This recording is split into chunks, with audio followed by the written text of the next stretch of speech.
तर या संदर्भात बोलण्यासाठी महेश तपासे आपल्या सोबत आहेत, शरद पवार राष्ट्रवादी पक्षाचे नेते।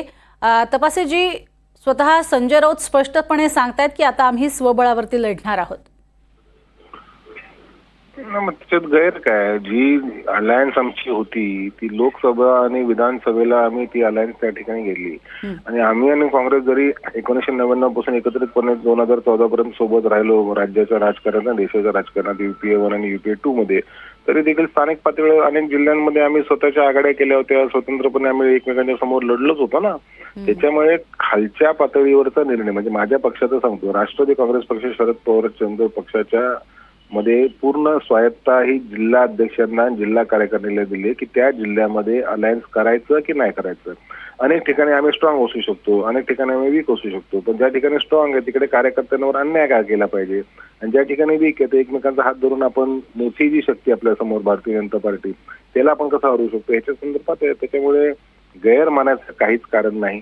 असं महाविकास आघाडी ही लोकसभा आणि विधानसभेपर्यंत होती, ती काही नगरपालिका महानगरपालिकापर्यंत असेल अशा पद्धतीचं कुठेच वर्तन झालं नव्हतं।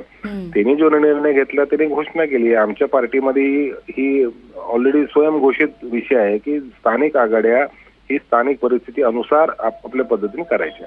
बरं, मग काँग्रेस आणि राष्ट्रवादी काँग्रेसची जी आघाडी आहे जुनी पहिल्यापासूनची, सांगू शकत नाही ना। आता समजा मुंबई शहर आहे, मुंबई शहरामध्ये आम्ही अलायन्स करू, काही ठिकाणी नागपूर शहर असेल, पुणे शहर असेल, पुणे शहरात आम्हाला वाटतं, पण तुम्ही आमच्यावर जेवढं बोलताय तसं मला एक माझा प्रश्न आहे की अजितदादा, फडणवीस साहेब आणि शिंदे साहेब यांचा अलायन्स होईल का? यांचे अलायन्स होणार नाही, कारण शेवटी कार्यकर्ता जगवला, कार्यकर्ता जगला की पक्ष टिकतो। आतापर्यंत ज्या निवडणुका होत्या हे नेत्यांच्या होत्या, लोकसभेला नेता उभा राहतो, विधानसभेला नेता उभा राहतो, कार्यकर्ता नगरपालिका, जिल्हा परिषद, पंचायत समितीने, महापालिकेत उभा राहतो। त्याच्यामुळे त्याच्यावर अन्याय करायचा का? त्याच्यामुळे मला जिथपर्यंत अजितदादांचा स्वभाव माहिती आहे आणि ते आमच्या पक्षात नेते होते, त्यांची कार्यप्रणाली मला चांगल्या पद्धतीने माहिती आहे, ते देखील खात्रीने मला सांगतो ते देखील स्थानिक निवडणुकीमध्ये अलायन्स करणार नाहीत।